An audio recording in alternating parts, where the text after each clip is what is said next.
వి gold trusted gold buyers మీరు తాకట్టు పెట్టిన బంగారాన్ని విడిపించి ఈ రోజు ఉన్న మార్కెట్ ధరకు కొనబడను 7771077720.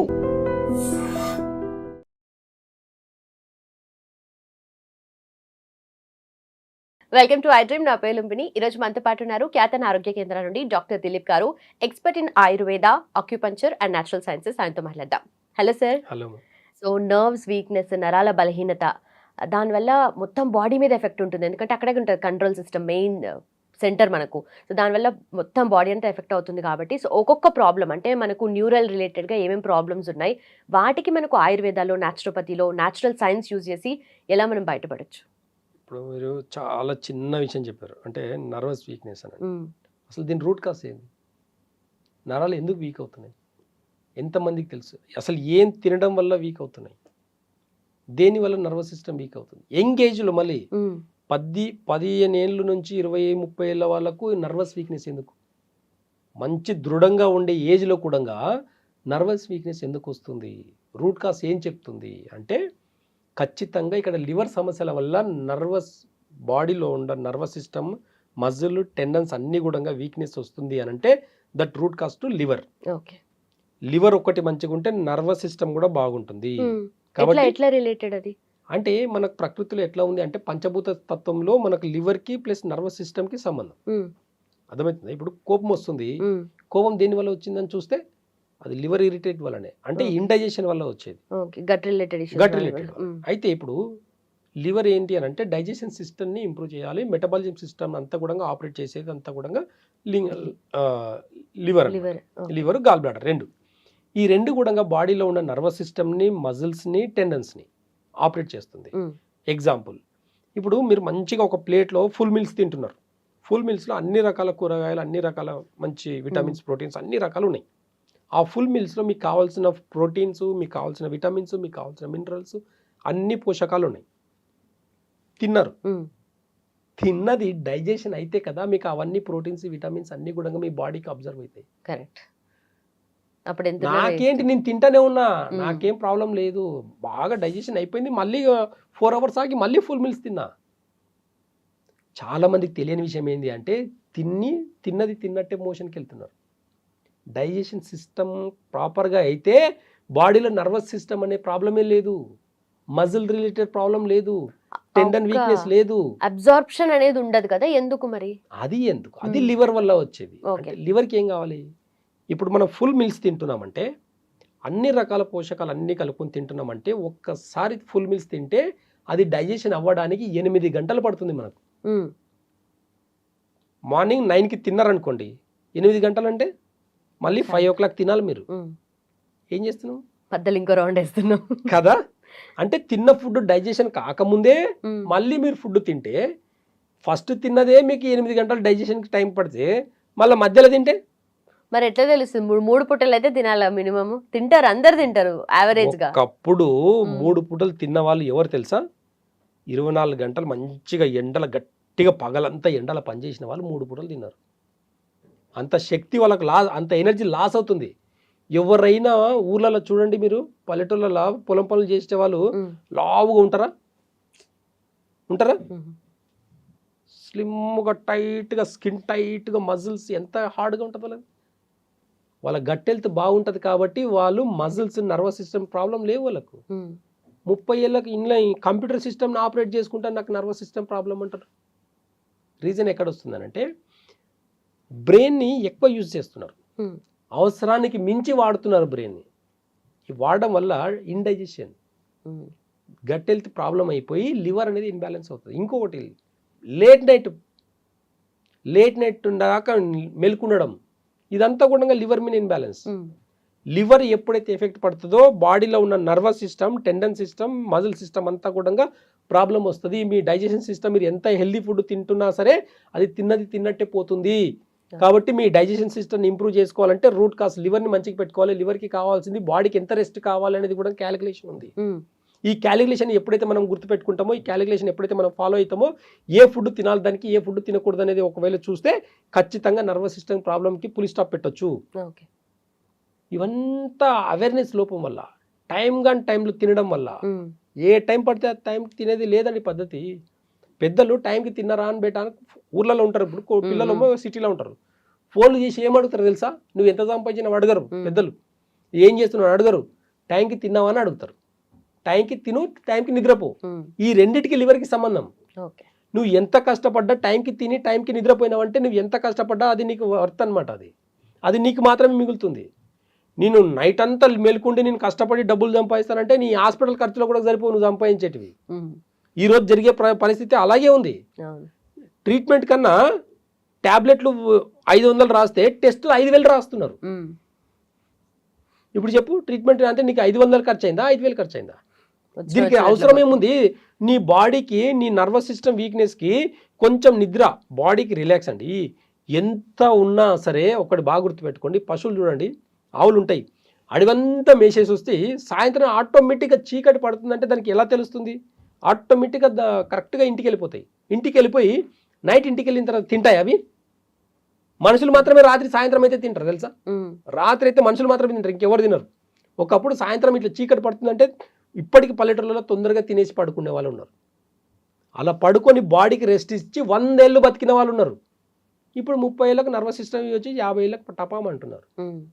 కాబట్టి రూట్ కాస్లో లివర్ని సరిపెట్టుకుంటే, రూట్ కాస్లో లివర్లో ఒకసారి ప్రాబ్లం వస్తే చింతపండు పులుపు ఆపేయాలి. ఈ పులుపు ఏం చేస్తుందంటే ఇండైజెషన్ని క్రియేట్ చేసి మనం తిన్న పోషకాలని జీర్ణించే శక్తి కూడా కోల్పోతుంది. కాబట్టి ఈ పులుపుని మానేసి మీరు డైట్ కానీ చేయగలిగితే ఖచ్చితంగా మీరు టైంలో తినకుండా time to time stomach time morning 7 to 9 లోపల మీరు మార్నింగ్ ఫుల్ మీల్స్ తినండి. మీకు ఆకలి కూడా అయ్యేది. మార్నింగ్ ఏం చేస్తున్నారు? 2 ఇడ్లీ, 1 దోశ. ఎంత అండి దోశ సరిపోతుంది నాకు? ఒక్క దోశ పిండి ఎంత అండి? మన పిడికెల్లో కూడా పడదు ఒక దోశకు పిండి, అవునా? ఇంత పిడికెల అన్నం తింటే ఎలా ఉంటుంది?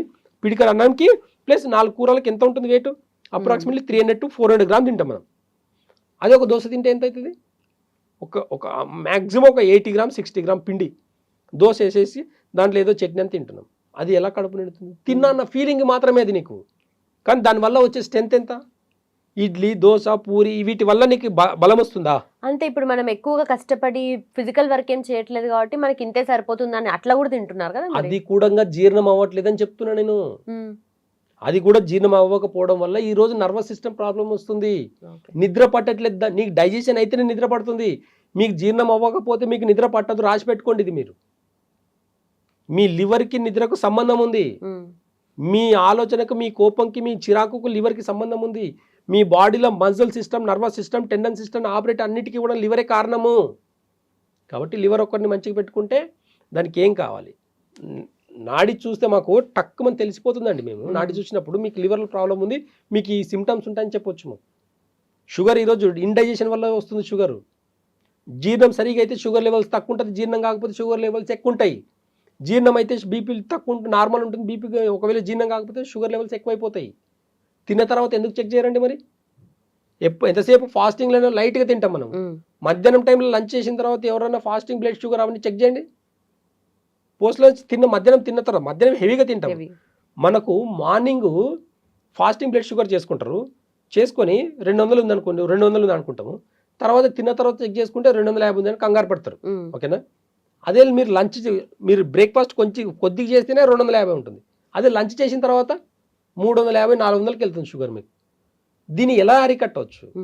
దీనికి నర్వస్ సిస్టమ్కి ఏంటి సంబంధం అని అంటే డైజెషన్ సిస్టమే. కాబట్టి నర్వస్ సిస్టమ్ బాగుండాలంటే ఖచ్చితంగా చెప్తున్నాను, ఆయుర్వేదంలో అద్భుతమైన మెడిసిన్స్ ఉన్నాయి. మేము ఒక అశ్వగంధ ప్రిపరేషన్ చేస్తామండి. ఎలా ప్రిపరేషన్ ఉంటుంది తెలుసా? అశ్వగంధ డైరెక్ట్ రూట్ తీసుకొని వచ్చి మనం మిషన్లో వేసేసి పౌడర్ తీసుకుంటే నరాల బలం వస్తుంది కాదండి. ఒక్క అశ్వగంధని రూట్ కాస్లో ఆవు పాలని, బాగా స్వచ్ఛమైన ఆవు పాలలో 1 కేజీ అశ్వగంధ రూట్కి 2 లీటర్ల ఆవు పాలని వేసి మరిగిస్తామండి. అలా 11 సార్లు మరిగిస్తాం. అంటే ఒక కేజీ అశ్వగంధకి 22 లీటర్ల ఆవు పాలు కావాలి మాకు. ఇదంతా పెద్ద ప్రాసెస్. అంటే ఆవు పాలలో ఉన్న ఎనర్జీ, ఆవు పాలలో ఏమేమి ఉంటుంది బాగా గుర్తుపెట్టుకోండి. ఇప్పుడున్న ప్యాకెట్ పాల గురించి నేను మాట్లాడతలేను, ఆవు పాల గురించి మాట్లాడుతున్నా. ఆవు పాలలో పాలు, పెరుగు, పంచభూతాలు ఉంటాయి. ఎవరికి తెలుసు ఇది? ఆవు పాలలో పంచభూతాలు ఉంటాయా? చాలా మందికి అసలు బేసిక్ పెద్దవాళ్ళకి తెలిసి ఇవన్నీ, కానీ ఇప్పుడున్న ఎక్కువ చదువుకున్న వాళ్ళకి అసలు తెలియదు. ఆవు పాలలో పంచభూతాలు ఉంటాయి. పంచభూతాలు ఎలా? పాలు, పెరుగు, మజ్జిగ, వెన్న, నెయ్యి. ఈ నెయ్యి ఏంటి? అగ్నితత్వం. ఓకే. అంటే ఎన్ని లీటర్ల పాలని మరిగించి పెరిగేసి తోడేసి చేసి నెయ్యి అవుతుంది. ఒక 100 గ్రామ్ నెయ్యి తింటున్నామంటే మనము 100 గ్రామ్ నెయ్యికి ఎన్ని లీటర్ల పాలు అవసరం ఉంటుంది ఒకసారి క్యాలిక్యులేషన్ చేస్తే అన్ని పాలు మనం తాగినట్టే. కాబట్టి అంత ఎనర్జీ కూడా పంచభూతాలు అంటే అన్ని కూడా ఇంటర్నల్ అన్ని ఆర్గాన్స్కి ఒక ఆవు పాలు సరిపోతుంది. అప్పట్లో పెద్దలు సాధన చేసేవాళ్ళు ఎక్కువ. అప్పట్లో అంటే సాధన అంటే అడవికి వెళ్ళేసి ఏమి తినకుండా ఆవు పాలు మాత్రం తాగి ఉండేది.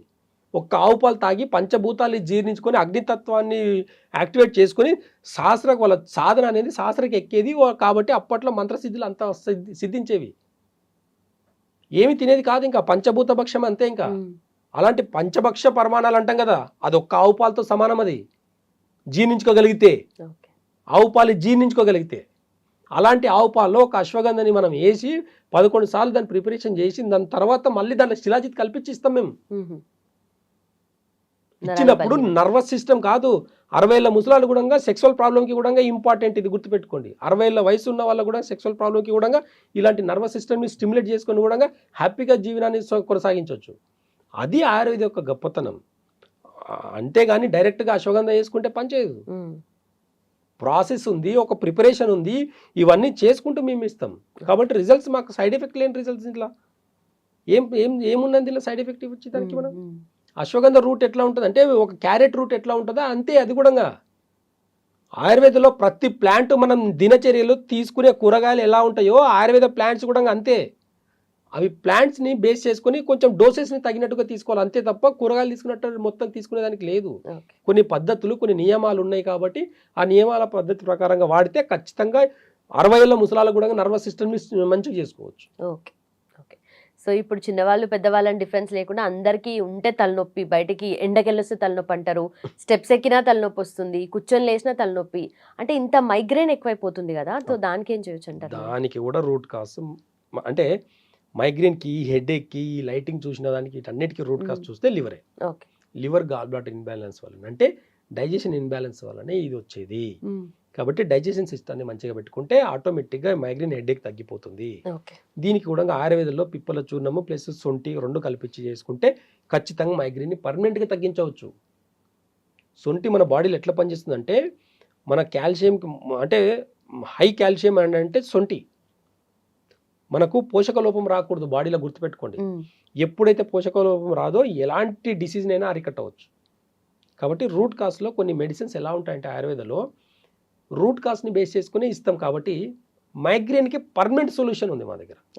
2 months 1 or 2 months వాళ్ళ సివియారిటీని బట్టి 1-2 months కన్నా ఒకవేళ మెడిసిన్స్ వాడితే మైగ్రేన్, హెడేక్ పర్మనెంట్గా తగ్గుతుంది. అలాంటి మెడిసిన్స్ అద్భుతంగా వదిలేసుకుని ఎలాంటి టెస్టులు కూడా అవసరం లేదండి మనకు. వాళ్ళు వచ్చిన తర్వాత మన రూమ్లో లైట్ చూడండి అంటే లైట్ చూడలేకపోయిందంటే వాళ్ళకి మైగ్రేన్ ఉన్నట్టే. వాళ్ళకి ఐ కాంటాక్ట్ ఉండదు. అంటే హెడేక్ ఉండే వాళ్ళకు కళ్ళు పెట్టి చూడరు. వాళ్ళు నాకు హెడేక్ ఉంది అన్నట్టు తల కిందికి వేసుకునే చెప్తారు. వాళ్ళు తల పైకి అయితే హెడేక్ ఉందని ఎప్పుడు చెప్పరు. హెడేక్ ఇట్లనే అంటారు, హెడేక్ ఇలా మాత్రం అన్నారు వాళ్ళు. ఇలా అన్నారంటేనేమో బ్రెయిన్కి ఆక్సిజన్ ఎక్కువ అంటది. ఇలాంటినేమో డైజెషన్ బాగాలేక హెడేక్ వచ్చింది అనుకోవాలి.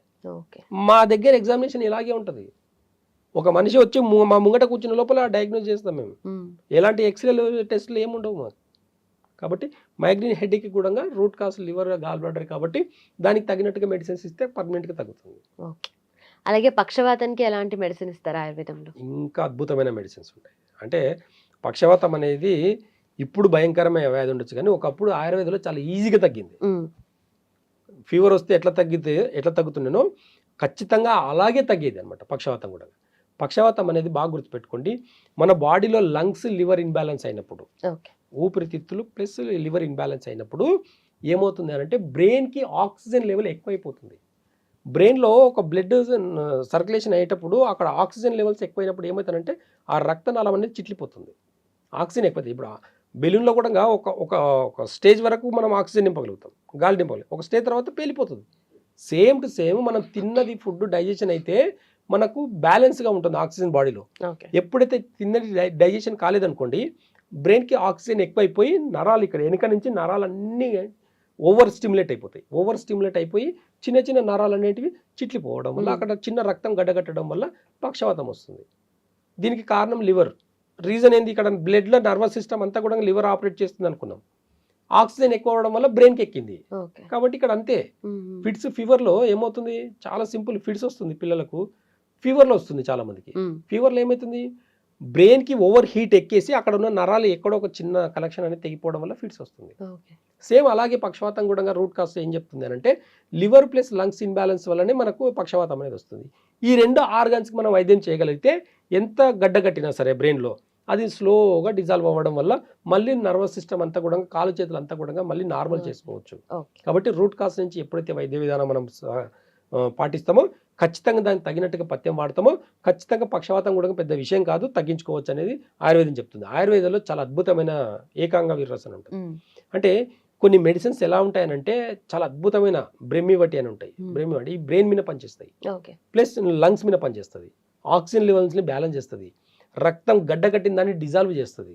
ఇలాంటివి చేసే ఇలాంటి మెడిసిన్స్, వాటి కాంబినేషన్ ఆఫ్ మెడిసిన్స్ ఇచ్చినప్పుడు చాలా అద్భుతమైన రిజల్ట్స్ వస్తాయి మాకు. దీనికి ఎలాంటి టెస్టులు రాదండి, ఒక మనిషి నడుచుకుంటూ వస్తుందంటేనే తెలిసిపోతుంది మనకు. ఇంకోటి, పక్షవాతం రాకుండా కూడా చూసుకోవచ్చు. మీ లంగ్స్, మీ లివర్ని బాగు పెట్టుకున్నంత వరకు మీకు పక్షవాతం రాదు, గుర్తుపెట్టుకోండి. ఇంకొకటి, పక్షవాతం అనేది హెరిడిటీ వల్ల కూడా కొంతమందికి వస్తుంది. ఇంట్లో ఎవరికైనా పక్షవాతం ఉందంటే వాళ్ళ జనరేషన్లో ఎవరికో ఒకరికి వచ్చేలాగా అవకాశాలు కూడా ఉంటాయి. రీజన్ ఏంటి అంటే అవే ఒకే రకమైన ఫుడ్ తినడం వల్ల. ఒక ఫ్యామిలీలో 4 కూర్చొని తింటుంటారు, పెద్దవాళ్ళకు పెరాలసిస్ వస్తుంది, పిల్లలు కూడా అదే ఫుడ్ తినేది అంటే ఇండైజెషన్ ఫుడ్, జీర్ణం అనేది సరి కాకపోవడం వల్ల యాసిడిటీ ఫామ్ అయిపోయి బ్రెయిన్కి ఆక్సిజన్ లెవెల్స్ ఎక్కువైపోయి ఇక్కడ పక్షవాతం అనేది వస్తుంది. ఆ నెక్స్ట్ జనరేషన్ వాళ్ళకి చిన్న చేయి నొప్పి, కాలు నొప్పి వచ్చినా భయపడుతూ ఉంటారు మళ్ళీ పక్షవాతం. అలాంటి వాళ్ళు ముందు జాగ్రత్త కూడా ఆయుర్వేదం చెప్తుంది, నాడి చూస్తేనే మీకు వచ్చే లక్షణాలు ఉన్నాయి, ఇప్పుడు జాగ్రత్త పడండి, ఇప్పటి నుంచే మీరు డైట్ చేయండి. ఎలాంటి డైట్ చేయాలి, ఇక్కడ మసాలాలు తినకూడదు, నాన్ వెజ్, ప్రోటీన్ ఫుడ్ కొన్ని రోజులు మానేసి, కొంచెం పులుపు మానేసి, కొంచెం ఆయుర్వేదంలో కొంచెం బేసిక్ మెడిసిన్స్ ఉంటాయి, ఆ మెడిసిన్స్ వాడితే ఇంటర్నల్ ఆర్గాన్స్ సెట్ అవుతాయి. ఇంటర్నల్ ఆర్గాన్స్ ఒక్కసారి సెట్ అయిపోతే మళ్ళీ అవి బాగా పాడవడానికి 5 సంవత్సరాలు పడుతుంది. కొంతమంది వాళ్ళ ఇమ్యూనిటీ పవర్ బట్టి ఇంకా 10 years వరకు కూడా మేనేజ్ చేసుకుంటూ పోవచ్చు. అలా రూట్ కాస్ట్ నుంచి ఎప్పుడైతే మెడిసిన్స్ ఇస్తామో ఎలాంటి సైడ్ ఎఫెక్ట్ లేకుండా చాలా ఈజీగా నిదానం అనేది ఆయుర్వేదంలో ఎలా ఉంటుందంటే ఇలా ఇస్తే ఇలా తగ్గేది కాదండి. మన ఫుడ్ అంటే మెడిసిన్స్ కూడా జీర్ణం అవ్వాలి. ఇక్కడ మనం ఇచ్చే ప్రతి మెడిసిన్ కూడా ఎప్పుడైతే డైజెషన్ అవుతుందో దాని ప్రాపర్టీస్ మన బాడీకి వస్తుంది. కాబట్టి స్లోగా పనిచేసినా సరే లాంగ్ టర్మ్లో బాగుంటుంది. ఇట్లా వేసుకుంటే ఇలా బాగా అయిపోవాలనుకుంటే ఆయుర్వేద పనికిరాదండి. మీరు అలోపతి హాస్పిటల్కి వెళ్ళి టెస్టులు చేసుకుని, ఆపరేషన్లు చేసుకుని హ్యాపీగా ఉండండి. Right sir, thank you so much.